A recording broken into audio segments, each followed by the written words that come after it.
সত্যজিৎ রায় ছিলেন একজন বিখ্যাত ভারতীয় চলচ্চিত্র নির্মাতা, লেখক, চিত্রকর এবং সুরকার। তার লেখা কনবে কাসলের প্রেতাত্মা এক অনাবদ্ধ সৃষ্টি।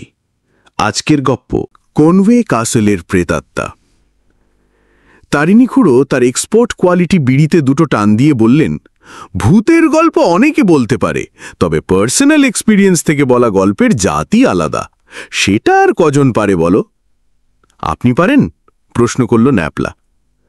ইহ বলে খুড়ো অন্যদিকে চাইলেন। তারিণী খুড়োর এক্সপিরিয়েন্সের স্টক যে অফুরন্ত সেটা আমরা জানি।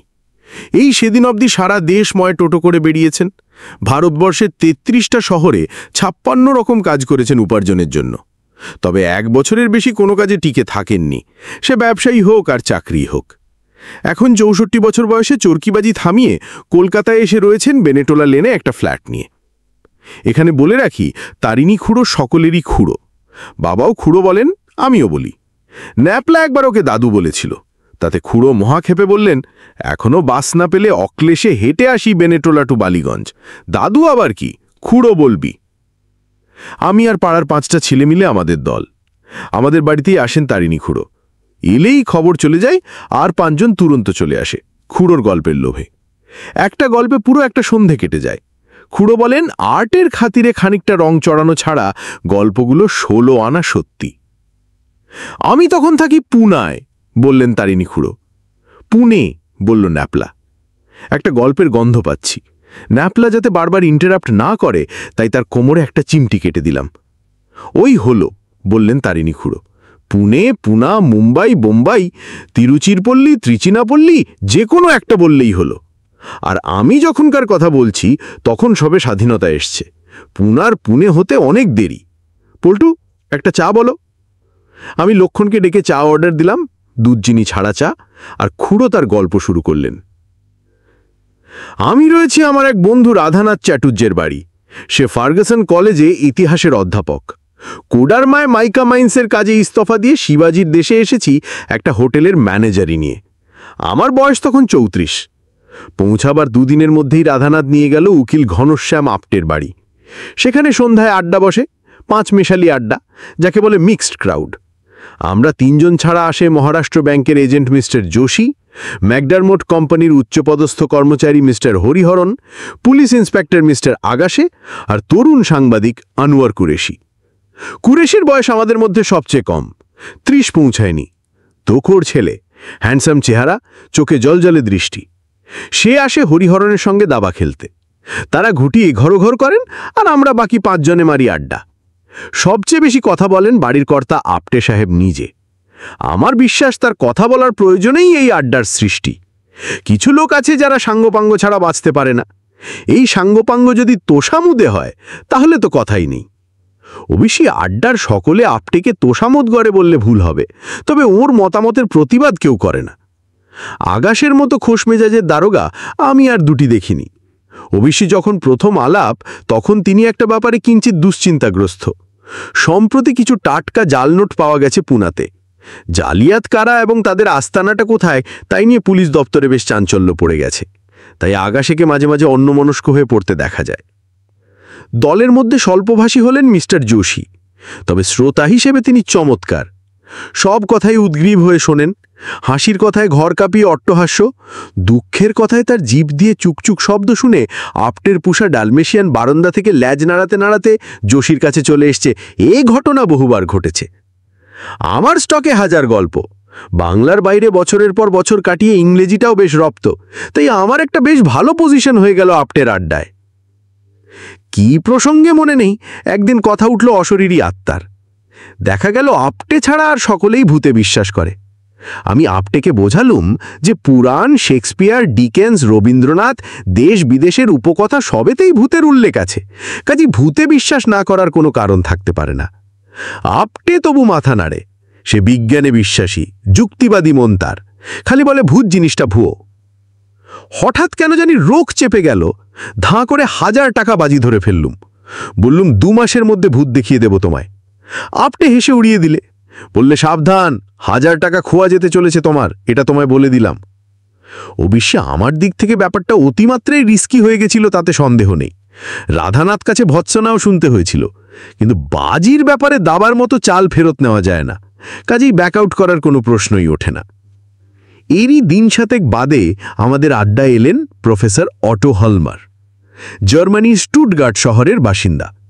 ভদ্রলোক পক্ষীবিদ, ভারতবর্ষে এসছেন ভারতীয় পাখির ডাক রেকর্ড করতে। টিপ রেকর্ডের জিনিসটা তখন সবে আবিষ্কার হয়েছে। সাহেবের কাছেই প্রথম দেখলুম সেই আশ্চর্য যন্ত্র। আমাদের নানা রকম পাখির ডাক শুনিয়ে সাহেব বললেন, পুনায় এক জায়গায় তিনি নাকি হুতম প্যাঁচার ডাক শুনেছেন, সেইটা রেকর্ড করতে পারলেই নাকি তার মনোবাঞ্ছা পূর্ণ হয়। প্যাঁচার ডাকের ভালো রেকর্ডিং তিনি এখনো পাননি। কোথায় শুনল ডাক? প্রশ্ন করলেন আপটে। তাতে হালমার সাহেব একটা বাড়ির বর্ণনা দিলেন। দুর্গ প্যাটার্নের আতিশীন পুরাতন পরিত্যক্ত সাহেব গাড়ি, সেন্ট মেরি গির্জার পূব পাশে। তারই কম্পাউন্ডে নাকি দুরাত আগে প্যাঁচাটা ডাকছিল। সাহেব ছিলেন গাড়িতে, সঙ্গে টেপ রেকর্ডার। চলন্ত অবস্থাতেই ডাকটা শুনে গাড়ি থামিয়ে নেমে কম্পাউন্ডের পাঁচিলের ধারে 1 ঘন্টা দাঁড়িয়ে থেকেও কোনো ফল হয়নি, প্যাঁচা আর ডাকেনি। বাড়ির বর্ণনা এবং অবস্থান শুনে আমাদের অনেকেই বললেন যে সেটা কনওয়ে কাসল। এখানে বলে রাখি, ব্রিটিশ আমলে পুনা ছিল সাহেবদের একটা বড় ঘাঁটি। মিলিটারি তো বটেই, সিভিলিয়ানও অনেক থাকতেন পুনা শহরে। তারা অনেকেই রিটায়ার করার পর পুনাতে বাড়ি করে সারা জীবন সেখানেই কাটিয়ে দিতেন। ব্রিগেডিয়ার কনওয়ে ছিলেন এইরকম একজন সাহেব, তারই তৈরি বাড়ি এই কনওয়ে কাসল। কুরেশি বাড়িটা সম্বন্ধে কিছু তথ্য জানে, সেই বললে বাড়িটা তৈরি হয় কুইন ভিক্টোরিয়া যে বছর ভারত সম্রাজ্ঞী হন, অর্থাৎ 1876 খ্রিস্টাব্দে। কনওয়ে এই বাড়িতে প্রবেশ করার 6 মাসের মধ্যে নাকি তার স্ত্রী ও 2টি ছেলে মারা যায়।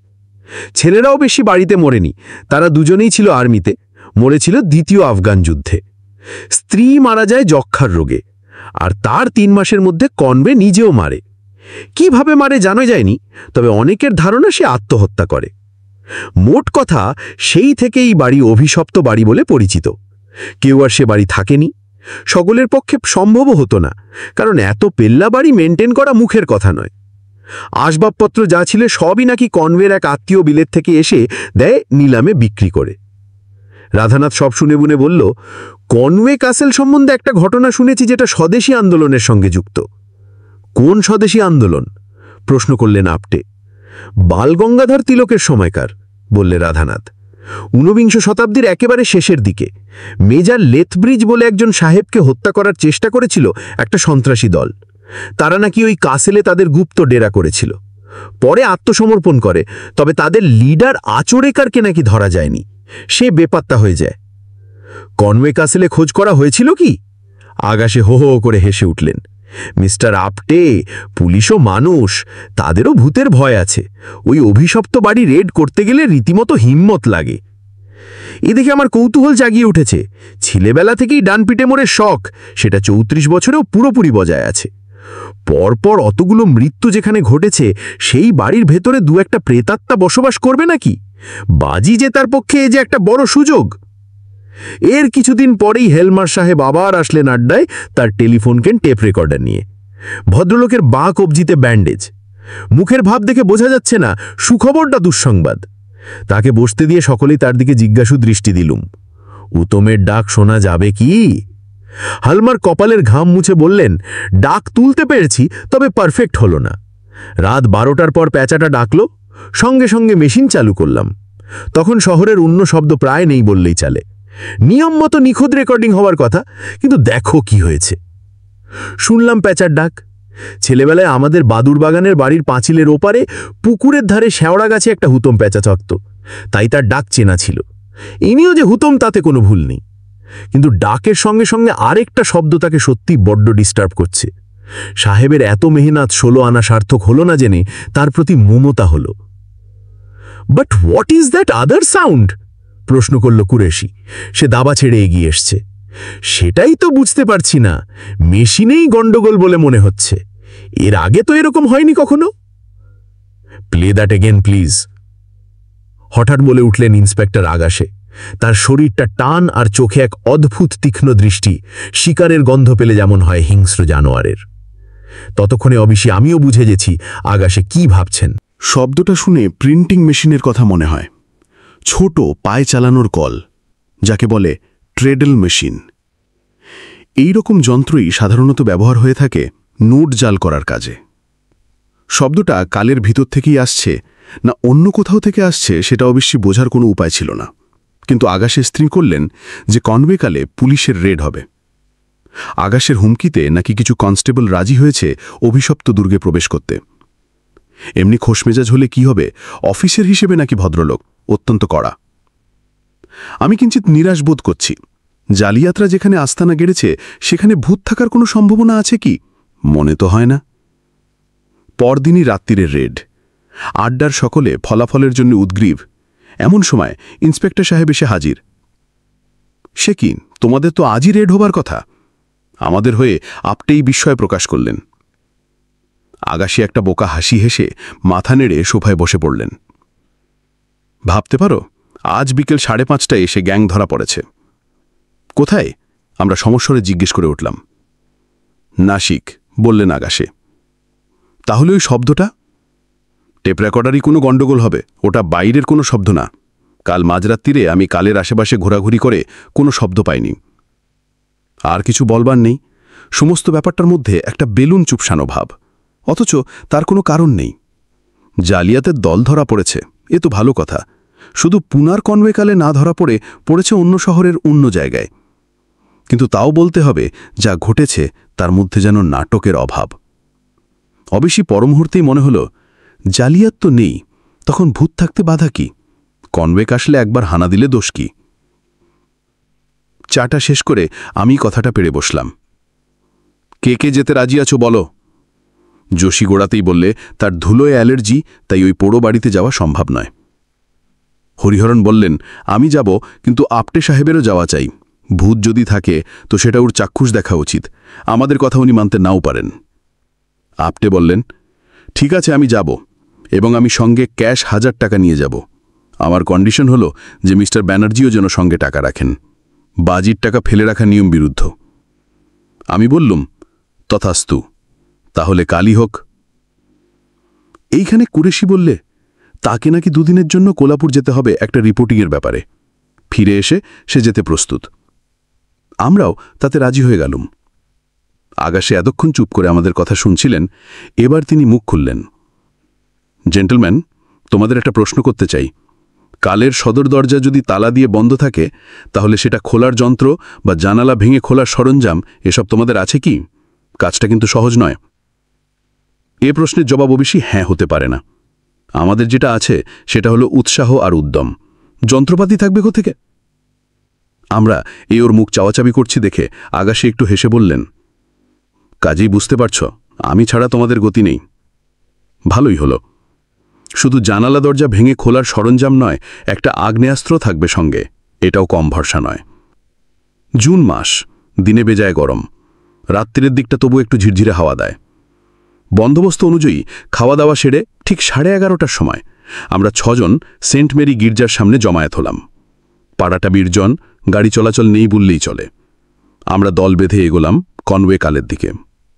ফটক থেকে কালের দরজা অবধি লম্বা রাস্তা। এককালে বাহার ছিল রাস্তাটার, সেটা আজ করা যায়। এখন পথ বলতে প্রায় কিছুই নেই। টর্চের আলোয় কোনো রকমে আগাছা বাঁচিয়ে পা ফেলতে হয়। বাড়িটা আমাদের সামনে অনেকখানি জায়গা জুড়ে এক বিশাল প্রেতপুরীর মতো দাঁড়িয়ে আছে। কেউ যে কসমিনকালেও সেখানে ছিল সেটা এখন আর বিশ্বাসই হয় না। দলে আছি বলে রক্ষে, না হলে যতই ডানপিটে হই না কেন, 80 বছরের মধ্যে মানুষের পা পড়েনি এমন একটা থমথমে অন্ধকার অট্টালিকার সামনে দাঁড়িয়ে বুকের মধ্যে যে একটা ট্রেডেল মেশিন চলতে শুরু করেছে সেটা তো অস্বীকার করা যায় না। আকাশে সদর দরজায় ঠেলা দিতেই সেটা একটা জান্তব আর্তনাদ করে ধীরে ধীরে খুলে গেল। আর সেই সঙ্গে ইঁদুর বাদুর পায়রা চামচিকে গিরগিটি ছুঁচো ভেসানো একটা গন্ধর ধাক্কায় আমরা সকলেই বেশ কয়েক হাত পিছিয়ে গেলুম। তারপর দুরু দুরু বক্ষে সবাই মিলে ঢুকলুম ভিতরে। এটা ল্যান্ডিং। বাঁদিকে চওড়া কাঠের সিঁড়ি উঠে গেছে দোতলায়। আগে একতলা সেরে তারপর দোতলায় যাব, এটাই আমার ইচ্ছে ছিল। দেখলাম সকলেই তাতে সাই দিলে। আমরা সার বেঁধে গিয়ে ঢুকলুম একটা বিশাল ঘরে। সম্ভবত ডাইনিং রুম ছিল এটা। সারা ঘরে একটিও আসবাব নেই ঠিকই, কিন্তু দেয়ালে ধুলিমলিন ওয়ালপেপারের ওপর বড় বড় ছবির ফ্রেমের দাগ রয়েছে। খানতিনেক দেয়াল বাতির মোর্চে ধরা ব্র্যাকেট রয়েছে, আর সিলিং থেকে ঝুলে আছে ঝাড় লণ্ঠন আর টানা পাখার হুক। এটার কুড়িকাঠেই বাদুর ঝোলার কথা, তবে তারা বোধহয় রাত্রিরে খাদ্যের সন্ধানে বেরিয়েছে। এত বড় বাড়ির এতগুলো জানলার মধ্যে কয়েকটা কি আর খোলা নেই? বাদুর না থাকলেও ছোটখাটো চতুষ্পদ প্রাণী যে কিছু রয়েছে সেটা মেঝের এদিক ওদিক থেকে সরাত সরাত শব্দেই বুঝতে পাচ্ছি। এতক্ষণ সবাই একটা জমাট দল বেঁধে চলাফেরা করছিলাম, বড় ঘর পেয়ে সেটা কিছুটা আলগা হলো। কুরেশি দেখলুম একাই একটা টর্চ নিয়ে হলঘরের পাশের একটা দরজা দিয়ে বেরিয়ে গেল। আপটেও খানিকটা এগিয়ে গেছে আমাদের ছেড়ে, তারও নিজস্ব একটি টর্চ আছে। ভূত এখনো চোখে পড়েনি ঠিকই, কিন্তু এর চেয়ে ভালো ভৌতিকা পরিবেশ আর কি হতে পারে। হলঘরের একটা দরজা দিয়ে ডানে ঘুরে একটা প্যাসেজ পড়ল। সেটা ডানে বায়ে দুদিকেই ঘরের সারি। আগাশে তার 5 সেলের টর্চ জেলে এগিয়ে চলল প্যাসেজ ধরে, আমরা তার পিছনে। ঘর পড়লে দরজা দিয়ে আলো ফেলে একবার চোখ বুলিয়ে নিচ্ছি। এইভাবে 5খানা ঘর দেখার পর একটা ঘটনা ঘটল যেটা ভাবতে এখনও গায়ের লোম খাড়া হয়ে ওঠে। একটা গুঙানির শব্দের সঙ্গে সঙ্গে প্যাসেজের শেষ প্রান্তে বাঁয়ের একটা দরজা থেকে পিছন ফিরে টুলটে টুলটে বেরিয়ে এলো কুরেশি। তার মুখ দেখতে না পেলেও আতঙ্কের ছাপ রয়েছে সর্বাঙ্গে, সেটা বুঝতে পাচ্ছি। ঘাড় কুঁজো, হাত দুটো পিছনে আর কনুইয়ের কাছে ভাঙা, হাতের আঙুলগুলো ফাঁক। আগাছের সঙ্গে আমরাও দৌড়ে গেলাম কুরেশির দিকে। আপটেও এখন আমাদেরই সঙ্গে রয়েছে। কি হলো, কি ব্যাপার? আগাশে ব্যস্তভাবে প্রশ্ন করল। কুরেশি কাঁপা হাত দিয়ে খোলা দরজার দিকে দেখিয়ে দিল। ঘরের ভিতর আলকাতরা অন্ধকার। আগাশে তার টর্চটা ফেলতে প্রথমে বিপরীত দিকে দেয়াল ছড়া কিছুই দেখা গেল না। তারপর টর্চটা একটু তুলতেই যা দেখলুম তাতে শরীরের রক্ত হিম হয়ে গেল। সিলিং থেকে ঝুলছে দড়ি, আর সেই দড়ি ফাঁস দিয়ে বাঁধা একটা আস্ত নরক কঙ্কালের গলায়। ধন্যী ইন্সপেক্টর আগাশে। এই চরম আতঙ্কের মুহূর্তেও সে দিব্যি ঠান্ডা গলায় বললে, এ নিয়ে সেই স্বদেশ গ্যাংয়ের লিডার আছড়েকর বলে মনে হচ্ছে। এই কারণেই বেপাতা হয়ে গেছিলেন ভদ্রলোক। But a skeleton is not a ghost. ঠিকই বলেছেন মিস্টার আপটে, এবং তিনিও যেমন দিব্যি স্বাভাবিকভাবে বললেন, কথাটা তাতে তার নার্ভের তারিফ না করে পারা যায় না। সরি, বললে কুরেশি। হঠাৎ সামনে কঙ্কালটা দেখে একটু বেসামাল হয়ে পড়েছিলাম। কিন্তু ওটা কি? প্রশ্নটা করলেন আগাশে। তার টর্চের আলো এখন সিলিং থেকে নিচের দিকে নেমেছে। ঘরের কোণে ধুলো আর মাকড়সার জালে মুড়ি দেওয়া কিসের জানি একটা স্তূপ। ভালো করে আলো ধরতে বুঝতে পারলুম জিনিসটা কি, আর পেরে একেবারে তাজ্জব বনে গেলুম। এ যে দেখছি ট্রেডেল মেশিন। এখানে ছাপার মেশিন কি করছে? আগাশে ব্যাপারটার একটা খুব সহজ এক্সপ্লেনেশন দিয়ে দিলেন। বললেন, এটা যদি সন্ত্রাসবাদীদের ঘাঁটি হয়ে থাকে তাহলে ছাপার কল থাকা অস্বাভাবিক নয়। 1 নম্বর, তাদের মুখপত্র লুকিয়ে ছাপবার জন্য কলের দরকার হতো। 2, সন্ত্রাসবাদীরা টাকার প্রয়োজনে নোট জাল করেছে। এও অনেক শোনা গেছে। রাধানাথ এ কথায় সায় দিল। মাথার ওপর ঝুলন্ত কঙ্কাল, আর তার নিচে নির্জীব যন্ত্রটা অদ্ভুতভাবে যেন এক অতীত যুগের সাক্ষ্য দিচ্ছে। আরও সন্ধান কি প্রয়োজন আছে? প্রশ্ন করলেন মিস্টার আপটে। আমরা সকলেই বললাম যে যখন এসেছি তখন সারা বাড়িটা না দেখে ফিরব না। আমিও বিশ্ব কথাটাই সবচেয়ে বেশি জোর দিলাম। কঙ্কাল হলো মৃত ব্যক্তির দেহের পরিণাম। তার আত্মা কি অবস্থায় আছে তাকে বলতে পারে। প্যাসেজ দিয়ে যখন উল্টোমুখে অর্ধেক পথ এসেছি তখন শুনতে পেলাম সেন্ট মেরি চার্চের ঘণ্টায় ঢং ঢং করে 12টা বাজল। ঘণ্টার রেশ মিলিয়ে যাওয়ার সঙ্গে সঙ্গে আরেকটা শব্দ শুরু হলো, যেটা আমাদের হাঁটা বন্ধ করে দিল। যে ঘর থেকে এলাম সেই ঘর থেকেই আসছে শব্দটা। ট্রেডেল মেশিন চলতে শুরু করেছে, আর তার শব্দে সারা কনভেকাল গমগম করছে। সেই সঙ্গে মাথার ওপর ডানার ঝটপটানি শুরু হয়েছে, কারণ ঘুলগুলির বাসিন্দা পায়রাগুলোর ঘুম ভেঙে গেছে প্রেসের শব্দে। আমরা 6 জনের ঊর্ধ্বশ্বাসে শব্দটা শুনছি। দ্বিতীয়বার ওই ঘরের দিকে যাওয়ার কোনো মানে নেই, কারণ জানি সে ঘরে যন্ত্র চালানোর মতো কোনো লোক নেই। হয়তো ওই আচরেকারী এককালে যন্ত্রটা চালিয়েছে, তারপর একসময় ব্রিটিশ পুলিশের হাতে লাঞ্ছনা এড়াতে গলায় দড়ি দিয়ে মরেছে, আর সেই থেকে প্রতিদিন মাঝরাত্রিরে তার প্রেতাত্মা ওই ট্রেডেল মেশিন চালিয়ে আসছে। তার মানে হেলমারের রেকর্ডারে যে শব্দটা উঠেছিল সেটা এটারই শব্দ। কনওয়েকালের বাইরে বেরোবার পর বেশ কিছুক্ষণ কাউরোর মুখে কথা নেই। হরিহরণ অসুস্থ বোধ করছে, সে গিয়ে তার গাড়িতে উঠে পড়ল। কথা ছিল আপটে তার গাড়িতে আমাদের বাড়ি পৌঁছে দেবে। তার ডজ সিডানে ওঠার আগে সে আমার হাতে একটা খাম ধরিয়ে দিয়ে বলল, 1000 রুপি নোটস, গুনে নাও। আমার তখন রীতিমতো অস্বস্তি লাগছে, তবে এ তো আর এলেবেলে খেলা নয়। আ বেট ইজ আ বেট। ঘাম থেকে নোটের গোছাটা বার করে একবার রাস্তার আলোতে দেখে নিলাম, 10 টাকারই আছে। 3 দিন পরে এক শনিবারের সন্ধ্যায় নেপিয়া হোটেলে ডিনার হলো। আমি খাওয়ালাম। তখনকার সস্তা গন্ডার দিনে 7 জনের বিল হলো 190 টাকা। আজ হলে বড় হোটেলে 7 জনের 5 কোর্স ডিনার 1000 টাকায় হতো কিনা সন্দেহ। গল্প শুনে ন্যাপলা বলল, তাহলে খুব দাও মারলেন বলুন।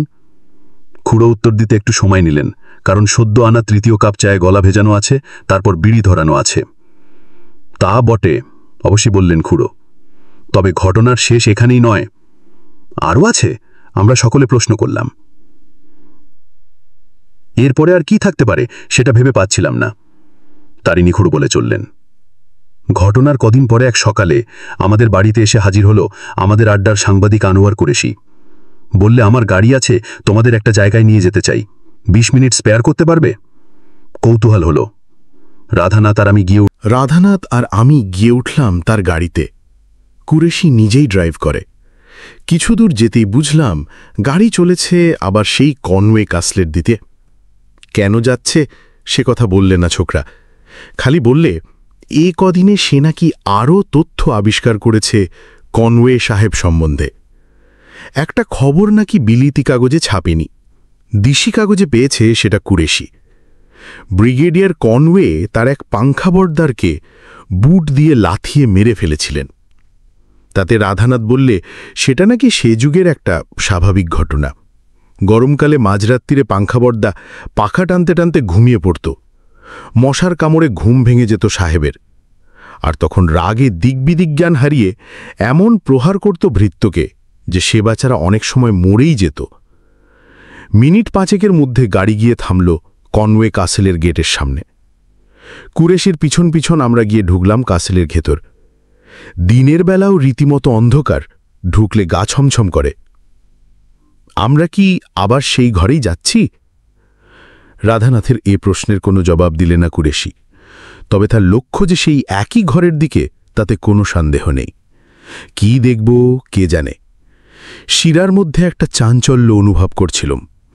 কুরেশি ছোকরা নির্বিকার, আর তা হবে নাই বা কেন, সে ঘর যে খালি। দড়ি, কঙ্কাল, ছাপার যন্ত্র সব হাওয়া।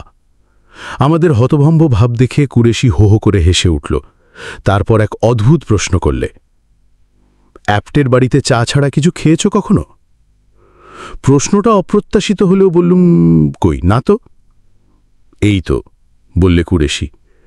ওই লোকটা হাড় কুঞ্জস, তাছাড়া ওর আত্মম্ভরী ভাবটাও মাঝে মাঝে ইরিটেট করে আমাকে।